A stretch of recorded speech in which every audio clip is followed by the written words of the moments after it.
Just 2 weeks out from the United States midterm elections, President Joe Biden has made a couple of media appearances that have the world talking. In one interview, Biden continues to propose himself as a plausible candidate to run for another term in 2 years' time. I'm in good health. All of everything physically about me is still functioning well. So, and mentally too. So, I'm a great respecter for fate, of fate. And so, but right now, I feel completely capable of doing the job as well as anybody can do the job. And it's, we'll see. We'll see indeed. I don't think there's a chance in hell he'll run again. The big question is whether he can see out this term.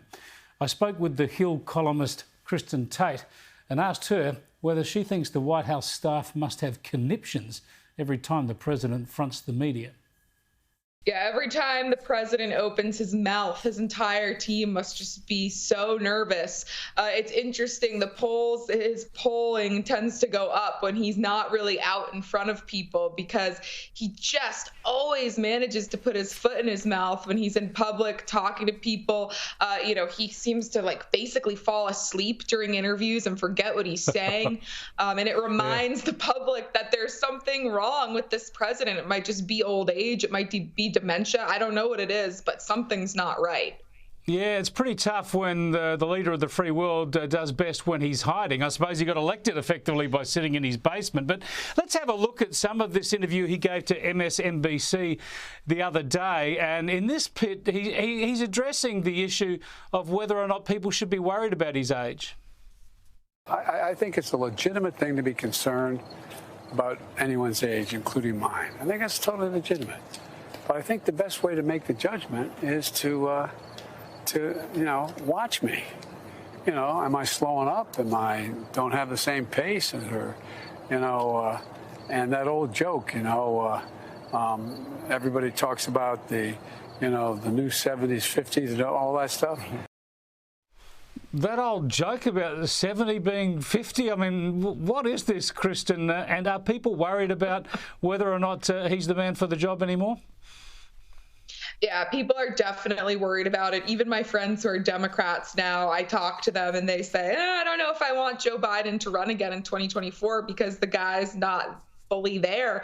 And, there are some 70, 80, 85-year-olds who are totally with it. Everybody ages at different paces, but Joe Biden really is not aging well. He should be sitting in a nursing home somewhere like in Florida, eating, tapioca, enjoying his life with his grandchildren. He should not be doing this job. He is not mentally fit for the job.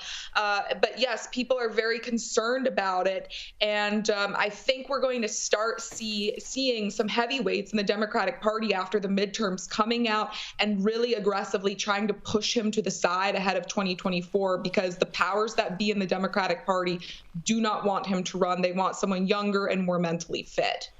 Yeah, look, I think it's just insane that this is even a talking point, whether or not he runs again. He won't run again. He can't run again. Yeah. He just can't say that now because it makes him a lame duck even before the midterms next month. And this is not ageist. As you say, everybody ages differently. I interviewed our former Prime Minister John Howard on our program only a few weeks ago. He's into his 80s and as sharp and as insightful as anyone, which is wonderful to see. But Joe Biden is struggling, and next month he turns 80, and in this interview he makes a joke with the interviewer about the fact that he can't even say that number. Have a look.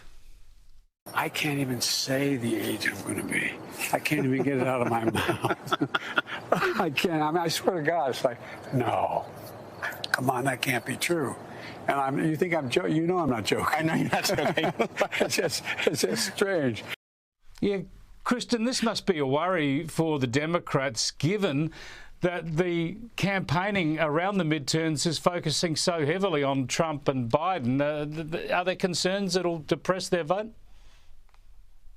Yeah, I mean, there are a lot of concerns. And, I want to laugh when I see these clips because it's sort of funny, but it's actually really concerning, not just for Democrats, but for Americans generally. This is the leader of the free world, as you said earlier, and he has the ability to destroy this country or make it great based on the decisions he's making. And if the president of the United States is not mentally fit, who's actually making the decisions in the Oval Office? We don't know the answer to that question. Who's actually running this country? It's really scary. So yeah, we're seeing voters on both sides of the aisle in this country really starting to get worried about this. But the question that we keep coming back to, the politicos in the United States, is who are the Democrats going to run? It's probably not going to be Joe Biden, but their bench is so shallow right now. I mean, they just have a bunch of duds. Kamala Harris, she didn't even make it to her home state of California in the primaries last time. Pete Buttigieg is totally unlikable and has no experience. Gavin Newsom has been a total failure in California, so it's just unclear who their next star is going to be. But it's not Joe Biden. He's got to move to the side. Indeed. Well, he's got to get the midterms out of the way first, and we'll talk about that next week, I think. But just one other issue, a hot-button issue that was raised in one of his media performances. He did a presidential forum with a range of people, and one of those was a transgender activist. And this is an issue, transgender issues obviously creating a lot of controversy in the United States as they are here. Let's have a look at this exchange. Do you think states should have a right to ban gender-affirming health care? I don't think any state or anybody should have the right to do that. So I feel very, very strongly that you should have every single solitary right, including use of your gender identity bathrooms in public. Thank you.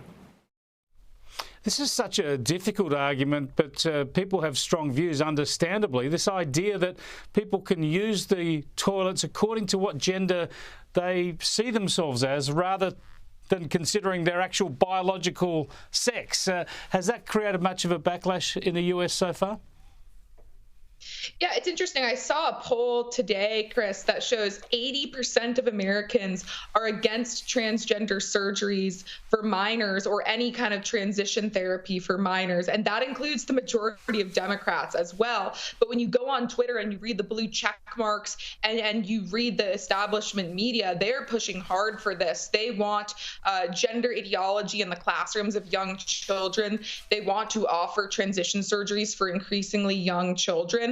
But it is just not popular when you look at the general public. So this is going to backfire spectacularly on the Democrats. And it's just mind-blowing to see the president of the United States sitting up there saying these really extreme things. Like 10 years ago, if you had told any American that this would be a big conversation in the United States, they would never have believed you. It just was something that was not really an issue at all. Nobody even really knew what it was to be a transgender. And now this issue has just really become big because the media has blown it up so much. But they're out of step with the general public, who sees this as insulting to women.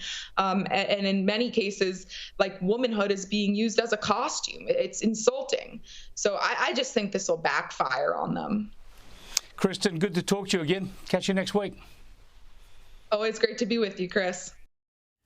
Plenty happening in American politics. Gee, when you see that overlay of Joe Biden wandering around aimlessly and falling off his bike, it's like a Benny Hill clip, isn't it? It's awkward to watch.